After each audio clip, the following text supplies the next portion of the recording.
Hello to our freaky family. I'm Michelle. And I'm Kandi. And this is Sips of Crime.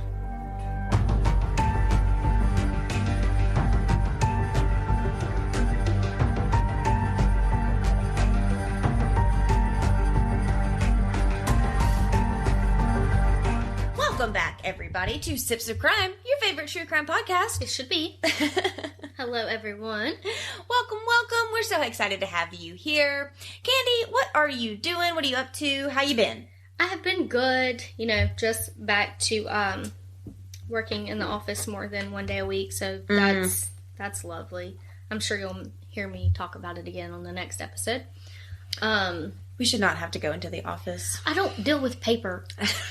I don't talk to people except for my teammates, and we still have to be on Teams. Neither one of us actually do any customer service at this point in our lives, and we just feel like we should be able to work from home because we can both do our jobs very successfully in our pajamas. Well, and I can't be in my pajamas because I still have to take my child to daycare. But you could take your kid to daycare in thought about your pajamas. You could do that. They wouldn't judge me. No, they would not. Those women understand, and they will take your child, and they will smile at you and tell you how beautiful they are, and then tell you to leave. Yep. And it's great. Yep. What have you been up to? Gosh, nothing really. We've got the kids back in school now, and Dakota has been just full force into horseback riding lessons. And no more gymnasts. No more gymnastics. She made the tough decision. It was really, really cute too. Aww. Like, she came to me all prepared and strong, because she knew that I was going to be upset about it. Yeah. But she was like, I really just want to focus my time on horseback riding lessons. She says that is where my heart lies, and that is, what I think that I want to do. And, we said that is totally fine. And we're just glad that she's into it. We made her finish out the season, of course, for gymnastics, because that was the only rule, was you're not going to start something if you're not going to finish it. And I boo-hooed like a freaking baby on her last day at the gym. They it was so sweet. Like, she had one last practice with everybody, and I'm just sitting there crying. And then, to top it all off, as she was leaving with me, all of the girls, ran off of the floor to meet her in the waiting area to give her one more hug.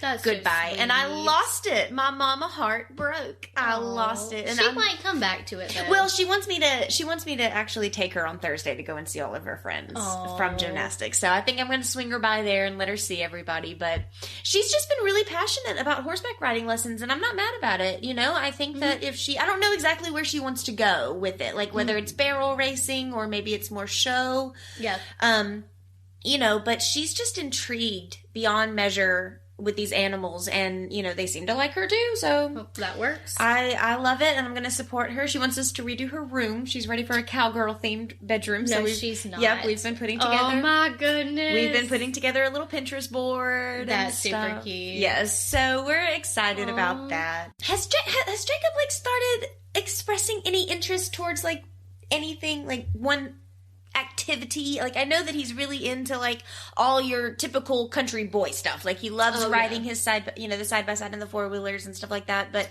has he shown any interest in baseball or football or now anything? He does like to hit. He likes to take a bat and hit his water balloons. I would love that too. He does that, but no, he's more into anything with a motor. So his gator, his four wheeler, his anything with a motor. Do you think that he's ever going to get into dirt bikes? Yes. And start racing? That would be so much fun. I could totally see that happening. I'm going to embarrass the shit out of him at his races when he gets older. I'm going to be the aunt with the sign, Oh, yeah. I could totally see him doing that. Oh man, I love it. Yes. Yeah, watching kids grow up is pretty gnarly, dude. It's just insane because you never know.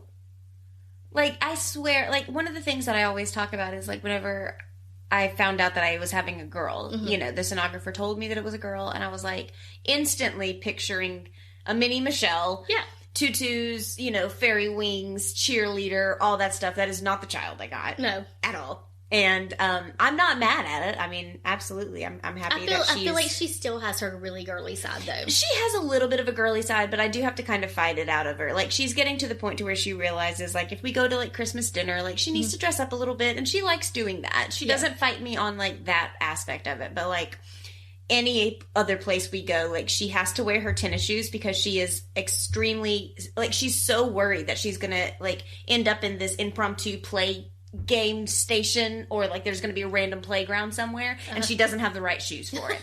So But the shoe thing comes honest. I'm telling you, that child will not wear a cute pair of shoes to save her life. It is tennis shoes all the way, and her reasoning is because she can run fast. And I can't argue with that. How am I supposed to argue with that, you know? You can't. I can't. So, we are going to drink 7 Moons Red Blend. 7 Moons Red Blend celebrates the phases of the moon with 7 enticing flavors that reveal a smooth, fruity, easy-to-drink wine. Uncork a bottle, pour a glass, and find a connection in the moonlight.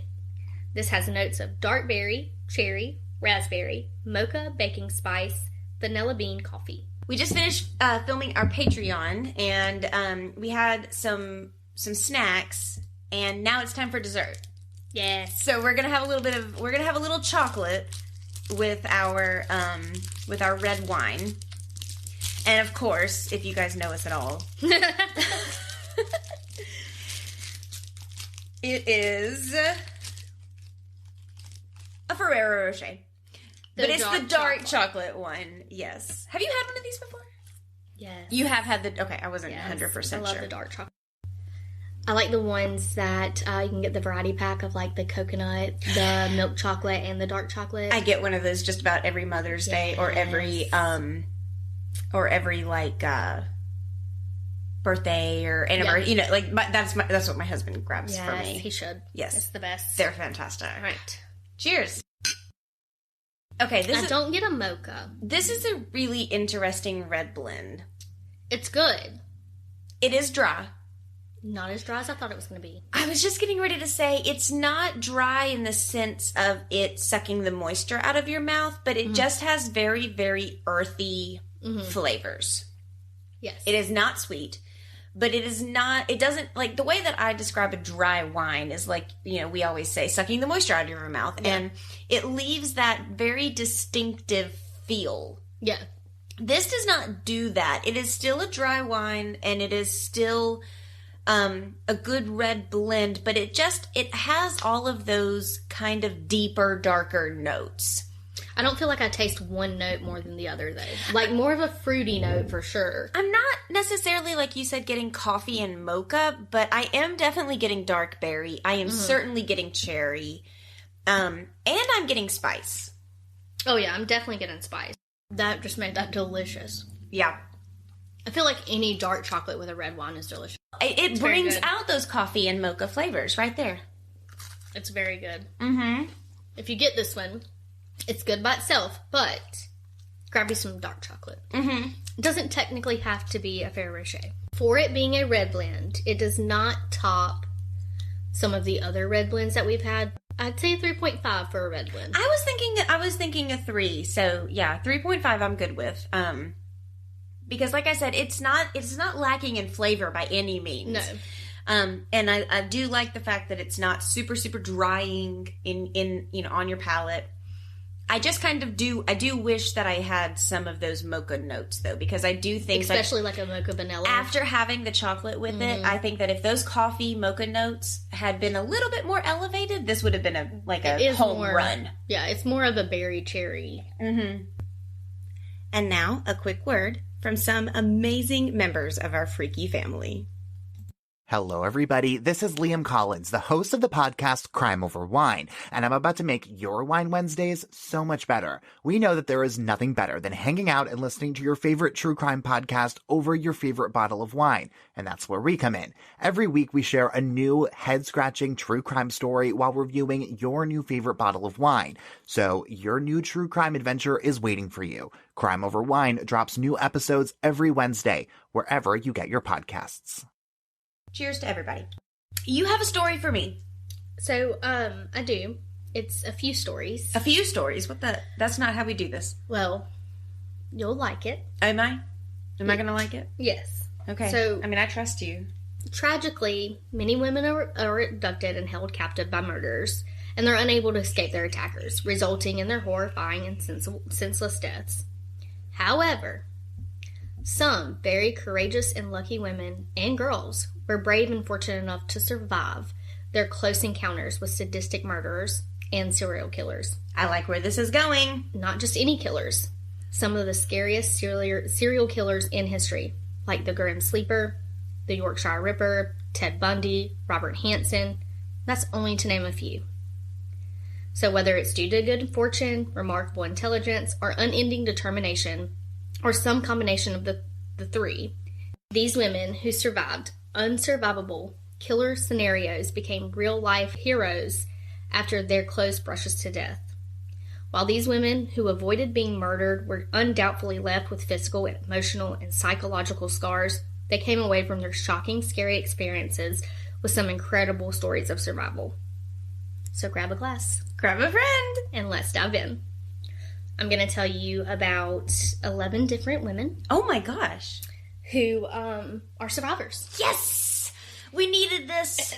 Oh man, after the Ken and Barbie killers, we needed a good survivor's tale. I like it. And we had... Is this your first one? I think it might be. Is this your first survivor's tale? It might be, I think. After we had went to our concert and we went and had cheesecake the next day, we were talking about podcasting, and Michelle was like, we haven't had a survivor tale in a while, and I'm like, yep, that's what I'm going to look up. So, our first one is Anitra Washington, who helped put her attacker behind bars.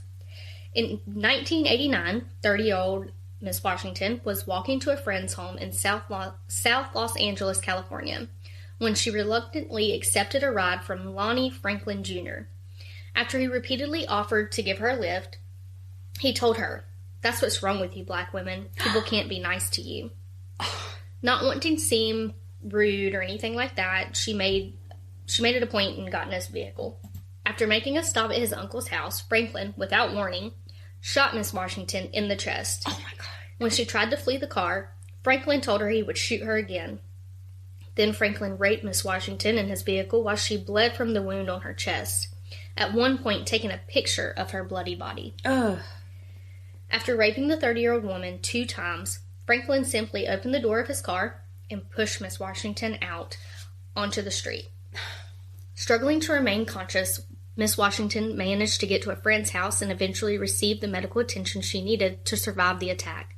Nearly 2 decades later, Franklin was apprehended with the help of the DNA and was later convicted of murdering 10 victims between 1985 and 2007. Miss Washington was a star witness of his trial, and her powerful testimony undoubtedly helped put the serial murderer, who was dubbed the Grim Sleeper by the press, behind bars for the rest of his life. After Franklin shot her in the chest, Miss Washington told him, "If I die, I'm going to haunt you." Thankfully, she managed to survive the attack and got her own justice. Oh, I love that. I'm going to haunt you. Yes, girl. And I sent you all the pictures. Yes. So we'll post all of the pictures of these women. I love that. Whitney Bennett survived an attack from the Night Stalker. In the early... Oh, and we're going to have to add him to the list, too. If he says, yeah, we're going to have to put all of these people on the list. Oh, goodness. So, in the early hours of July 5th, 1985, Richard Ramirez entered a 16-year-old Whitney Bennett's bedroom through an unlocked window. He is a crazy case, y'all. Richard Ramirez is a disgusting human being. He's actually not on the list right now, but I'm pretty familiar with his story, so we'll probably be bringing that one to you, too. Yes. Pretty soon. He attacked the teenager with a tire iron and strangled her in the Sierra Madre, California home she shared with her parents. When she regained consciousness, Bennett screamed for her parents, who promptly got to their daughter to the medical help she needed to save her life. While Ramirez, who was dubbed the Night Stalker, brutal murders he committed in and around Los Angeles and San Francisco, stole some of the teenager's jewelry. He left behind a bloody footprint. In 1989, Bennett testified at his trial. She provided valuable testimony against the man who tried to murder her.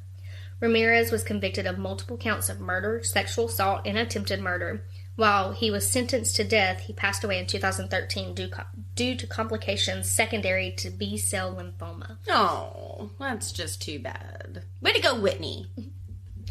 Marcella Claxton. Around 4 a.m. on the morning of May 9th, 1976, 20-year-old Marcella Claxton was viciously attacked by Peter Sutcliffe, a serial killer who had already murdered 2 victims and would go on to kill several more.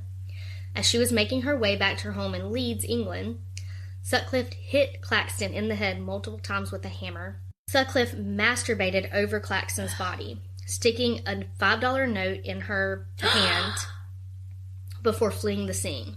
Remarkably, Claxton managed to crawl to a phone booth and call for help. She received more than 50 stitches and had to undergo brain surgery.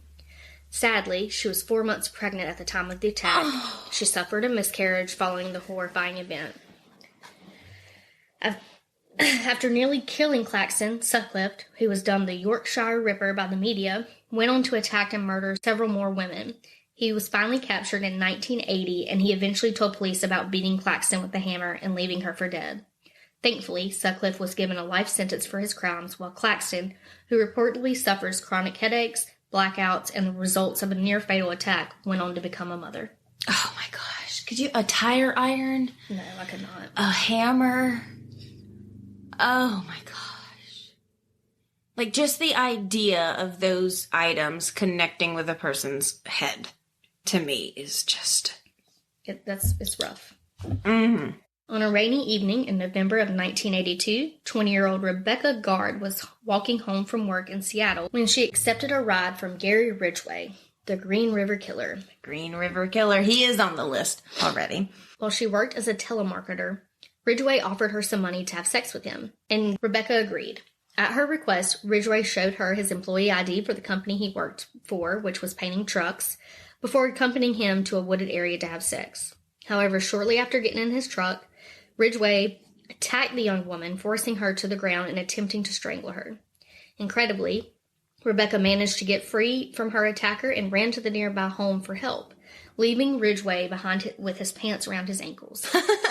While the young woman knew where her would-be killer worked, she didn't report the assault for 2 years, largely because sex workers is illegal in Washington state. Mm-hmm. And Ridgway wasn't arrested until 2001, and he was eventually convicted of murdering 49 teenage girls and women and gave multiple life sentences for his crimes. Rebecca could have easily been one of Green River Killer's victims. And she later said, "I got lucky and I was able to get away and run for help." Yeah, he's a disgusting character as well. On July 14th, 1966, Richard Speck broke into a Chicago townhouse shared by several student nurses, eventually murdering all of the women inside the home, except for Corazon Amaro. Amaro hid under the bed while Speck took 8 of the fellow nurses one by one to another room where he strangled or stabbed them to death. After raping and murdering Gloria Davy, his final victim, Speck fled the crime scene, but he was arrested a few days later. He tried to kill himself and was admitted to a Chicago hospital where a doctor recognized that he was a wanted killer from a sketch created to help Amaro, the only survivor of the attack. Amaro testified at Speck's trial in April of 1967, and when she was asked to identify the person who murdered 8 of her friends, she got up from the witness box, crossed the courtroom, stood directly in front of Speck, pointing directly at the mass murderer. She said, "This is the man." Yes, I love that. She got off of the witness stand and walked over to the motherfucker. I love that. Speck was convicted and sentenced to death for his crimes, while Amaro went on to become a nurse, a wife, a mother, and grandmother. Speck's sentence was eventually changed to life in prison, and he died of a heart attack in 1991 while in police custody. Decades after the attack, Amaro attributed her miraculous survival to divine intervention, saying, "God was so nice." Oh, man. Man, I love that. I think I know that story a little bit. And if I'm not mistaken, I think that she, was able to, I know that she was hiding under the bed, but I think that she was able to get out through a balcony or something like that. I think so. And we'll cover the story a little bit more in depth because I'm realizing as she's going through these stories that a lot of them are on our list. So this is kind of this could be your little teaser, your little teaser for future episodes. Yes. But I think that she ended up escaping from a balcony. And if I'm not mistaken, she might have even jumped from it. To get away. If I can remember correctly, maybe. After he had finished murdering everybody in that house, I think that was her out, and she is an absolute badass. Yes, they all are. I love it. On the evening of February 23rd, 2002, Maria Verchev, a 19-year-old pregnant woman, ran into Alexander Mashkin, an acquaintance of her boyfriend, at a metro station in Moscow. Maria, who earlier had gotten into an argument with her boyfriend, agreed to go with Alexander to look at some black market electronics in a nearby park. He opened a manhole where the electronics were allegedly kept and threw in the young woman, repeatedly hitting Maria over the head against the concrete sides of the well.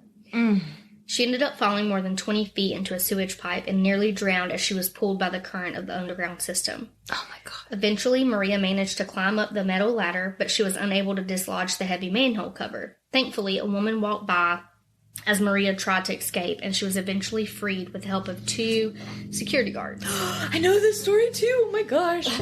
Miraculously, both of the 19-year-old and her unborn child survived, and while she reported the terrifying incident to the law enforcement, Andrew was not arrested for trying to kill Maria. Instead, an officer reportedly forced the teenager to sign an official statement that she had accidentally fell into the well. Alexander, a Russian serial killer who was already murdered several victims, killed at least 49 people between 1992 and 2006.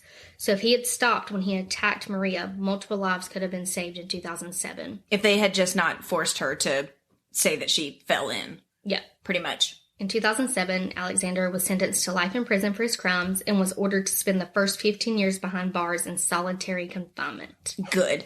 This story is actually really crazy because the person, so the manhole cover in question that she was trying to escape from, like Kandi was saying, it was too heavy for her to push up.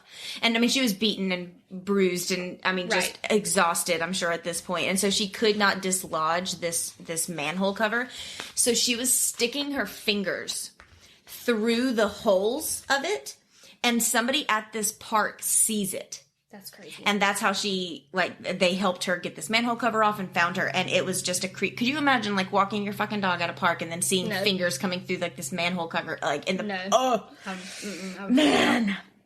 On November 9th, 1986, 17-year-old Katie Moore was kidnapped by David and Catherine Burney, a married couple who had already abducted and murdered 4 women and girls ranging in the age from 15 to 31. Kate was taken in the Burney's home in Willagee, Australia, where David repeatedly raped the teenager at knife point as his wife, Catherine, watched. She even took notes about the brutal sexual assaults. The following morning, David went to work, leaving Kate at the home with Catherine. When a visitor came to the couple's home, the 17-year-old, who Catherine had failed to restrain, managed to force open a window in the bedroom where she was being held captive.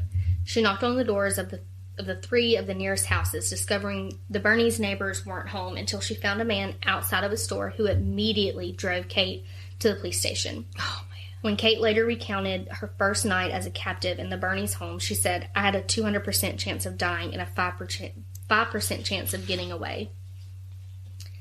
Thanks to Kate's brave escape, David and Catherine were convicted of multiple murders, and they were given life sentences for their crimes. David killed himself in prison in 2005, while Catherine was denied parole in 2007. Kate has dedicated her life to advocating for victims' rights, demanding the truth in sentencing, and asking the courts to deny parole for sex offenders and people who commit premeditated murder. As they should. I mean, those people should not be in a position where they should be eligible for parole. I mean, if you're going to do it, you're going to do it again. Well, and here's the thing. I think that's so important to point out. There are 2 different situations when it comes to murder. You have your manslaughter, which is spontaneous. It is sometimes accidental. It is sometimes spur of the moment. Premeditated murder, that's 2 different things. Yes, that is something that you sat it. there and thought about and planned out. And I'm sorry, but I don't think that if you're going to sit there and plot a murder, giving yourself plenty of time to choose not to do it, if you should be eligible for parole. No, I think that's pretty much a dead giveaway. Exactly. If you're capable of doing that. Ugh. On September 29th, 1978, in Berkeley, California, 15-year-old Mary Vincent accepted a ride from Larry Singleton, a 51-year-old merchant seaman. However, instead of taking the teenager to her destination, Singleton raped Mary, used a hatchet to cut off both of her forearms, and tossed her body off a 30-foot cliff near Modesto, California. This one's gonna be on the case list too. I've been waiting to do this story. While Singleton left the teenager for dead, Mary pulled herself back up the cliff, eventually getting the help of a passing motorist who took her to the hospital for urgent medical care. Several months after nearly ending Mary's life, Singleton was convicted of rape, kidnapping, attempted murder, mayhem, and oral sodomy. He was given the maximum sentence at the time, which was 14 years and 4 months. Mm-hmm. Incredibly, after serving just 8 years behind bars, Singleton was released on parole and eventually relocated to Tampa, Florida. Not easily, though, I would like to point out. When he got released, a ton of people in the area were like, yeah, he can't live here. Mm-hmm. And they all signed petitions to get him out. The police had to relocate him 3 or 4 times before the community would allow him to stay somewhere. Yep. Well, on February 19th, 1997... one of Singleton's neighbors called the police and reported a struggle at the Singleton's home. Mm-hmm. Law enforcement officers responded and found the elderly convicted covered in blood and the lifeless body of Roxanne Hayes, a mother of 3, on the floor of his home. In 1998, Singleton was tried and convicted for stabbing Roxanne to death, and Mary, whose prosthetic arms were a silent testament to Singleton's brutality, appeared at his sentencing hearing to testify about her ruthless attack. He subjected her to when she was only 15 years old. Mm-hmm. Singleton then was given the death sentence for killing Hayes, but he died in prison in 2001. In the years after she was mutilated and left for dead by Singleton, Mary went on to create an organization, the Marie Vincent Foundation, to help other survivors of violent crimes become a mother and embark on a career as an artist, making her an inspiration to many. And she is a beautiful artist. And she has no arms. No. You guys, he wasn't sentenced to life or anything for her crimes, for that brutal attack. But then you let him out and then for let rehabilitation, him out, and look what happened. And he kills again at another. It's just, ugh. So while riding her home bike from work on November 3rd, 1984, 17-year-old Lisa McVeigh Nolan was kidnapped by Bobby Lee Long and taken back to his Tampa, Florida home. Long repeatedly raped Lisa at gunpoint while she begged him not to kill her. While she was afraid her captor would end her life, Lisa felt his face, making mental notes of his pockmarks, mustache, and all in the in-between so she could be able to describe him to the police if she even survived the attack. Oh my gosh, so she was like blindfolded and she was like trying to feel on his face to like find distinguishing. Oh wow, I don't know if I could have done that. Lisa also made sure to leave her fingerprints all over his bathroom in order to provide the law enforcement that she had been held captive in his home. Incredibly, after being in prison for more than a day by the serial killer who had already murdered several women, Lisa managed to convince Long to let her go, telling him her father was ill and relied on her for help. After reporting the terrifying ordeal to the police, Long was arrested and he was eventually convicted of multiple murders and given the death penalty for his crimes. While Long is on Florida's death row awaiting his execution, Lisa went on to become a Hillsborough County Sheriff's deputy. As a member of the law enforcement, Lisa uses her unique skills and experiences to protect her community from people like Long. 2 decades after she was kidnapped and raped by one of Florida's most notorious serial killers, Lisa said, "I'm a survivor and I'm a warrior. There's no victim." Yeah, you are. You go on, girl. You go on, girl. You know what kills me about this whole situation is like whenever so many of these victims come out of these horrific crimes and they really dedicate their lives to serving their communities and serving other victims, like, you know, and unfortunately this shit just keeps happening regardless of how much, you know, support people are pouring into these programs and into these, you know, it's just really sad that we have to pour so much of our efforts and our emotions and money into these programs for victims when they just don't stop. The crime doesn't stop. On June 13th, 1983, Robert Hansen abducted 17-year-old Cindy Polson and took her back to his home in Anchorage, Alaska, where he chained her up and subjected the teenager to terrifying acts of rape, torture, and sexual assault. Then, Hansen forced Cindy into his vehicle and drove to the nearby airport. Hansen, a bakery owner with a wife and 2 children, attempted to make the 17-year-old board his private plane. However, the teenager, certain her captor would kill her if she got onto that aircraft, managed to escape. With handcuffs still on her wrists, she flagged down a passing motorist who took her to safety. While Cindy immediately reported the abduction and rape to the law enforcement, even providing them with information that led them right to Hanson's door, the local business owner managed to convince police that the teenager was trying to extort money from him. Months later, the authorities finally arrested Hanson for committing multiple murders. A psychological criminal profile by the FBI confirmed the man who attacked Cindy was most likely the serial killer who had taken the lives of multiple women in Anchorage. Hanson was given life in prison for his crimes and ultimately died of natural causes in 2014 while in police custody. Cindy went on to get married, have 3 children, and when a movie was made about Hanson, she actually met with Vanessa Hudgens, who played her in the film. Kandi has just, like, compiled, like, some of these, like, shorter stories together. So, like, obviously, we don't have time for the whole... Yeah, all of these stories have some pretty crazy backstories, and I think it's funny that you're bringing... Because I didn't know what she was doing. Yeah. She had sent me the information for, like, saving, but I try to keep it, like... I don't try to look through your notes and stuff when you send them over. But, yeah, that case, if I'm not mistaken, is actually pretty crazy because I'm pretty sure that guy was getting these girls onto this airplane and then taking them to kind of like this open jungle type area where he would then continue to hunt them. Holy cow. Now, I might be wrong, and again, whenever we do these cases, we'll make sure that all of the information is correct, but off the top of my head, I'm pretty sure that Cindy Polson was the only one that got away, and that he would get these girls on this airplane and then drop them off in this very secluded area and then go hunt them as like a game. I could be totally wrong. We'll find out, I guess, very soon. We'll give you the update. We'll bring you the update. In the early morning hours of January 15th, 1978, Ted Bundy broke into an FSU sorority house in Tallahassee, Florida. You guys are familiar with this one. He had brutally attacked 4 young members of the Chi Omega, while he successfully murdered Margaret Bowman and Lisa Ledley. 2 of the home's residents, Kathy Kleiner and Karen Chandler, managed to survive the violent assaults.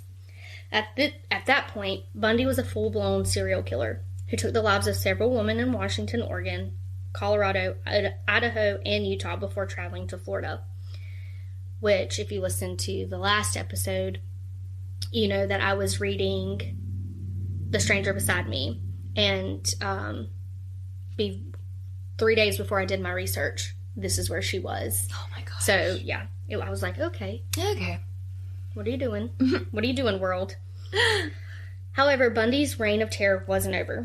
Shortly after killing 2 women and severely injuring 2 more, he broke into the nearby apartment of Cheryl Thomas, another FSU student, while he bludgeoned her repeatedly. Thomas, who was studying to become a professional dancer, survived the attack, but was left with permanent damage that prevented her from pursuing a career in dance. Oh, yeah, I remember that. That was so sad.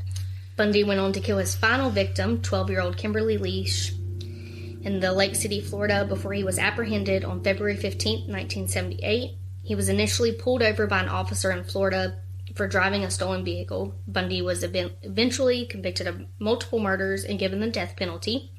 Bundy was executed in Florida's electric chair on January 24, 1989, and just prior to his scheduled death, Kleiner told the press, "Finally, for all the families of his victims, after all this time, there will be some peace." Sorry, not sorry. Right.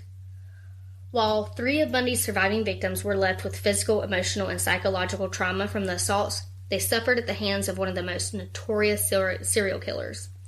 Kleiner, Chandler, and Thomas have all gone on to have personal and professional successes. Oh. And that is the story of our survivors. Of our 11 survivors. Yeah, like I said, we needed that. We needed a happy ending. A happy ending, a light-hearted episode, and unfortunately, I think that your episode just caused our caseload to get 10 times bigger. Yes, it did. It did. Yeah, there's a ton of, stories out there that we are familiar with and that we've done, that we've listened to, that we've researched and stuff like that, but just not done an episode on yet. And they're definitely, the list is piling up. It is, and we're going as fast as we can. Yeah, we're getting through it. So if you guys have suggested a case, or if you've heard of something that you've sent our way, just know that we do catalog it. We do know who's suggesting who, and whenever we do those cases, we will shout you guys out if you guys have given us permission to do so. Yes. Because we do ask you if it's okay. So we've got some very, very exciting things coming for you guys. So just definitely stay tuned, stay up to date. Make sure you're checking sipsofcrime.com for all of those updates. Whenever you're needing a little bit of, some behind the scenes, if you're needing some more Michelle and Kandi, you can sign up for our Patreon. Yeah, because that's always fun. That's a lot of fun. We'll have a cocktail and have a snack with you guys, and we'll chit-chat a little bit. We are officially on YouTube now. Yes, we are. So I was able to figure out how to, get our episodes on our YouTube channel. It's just an audiogram of it. It's not like our Patreon is an actual video. So you can sign up for our Patreon and see the actual video each month that we post for our slumber party. But the YouTube channel is just like a audio kind of thing. But we are there now, so you can check us out and you can go and subscribe to our channel. That'll be really appreciated. Yes. We also have a little donation area that's called Buy Me a Coffee.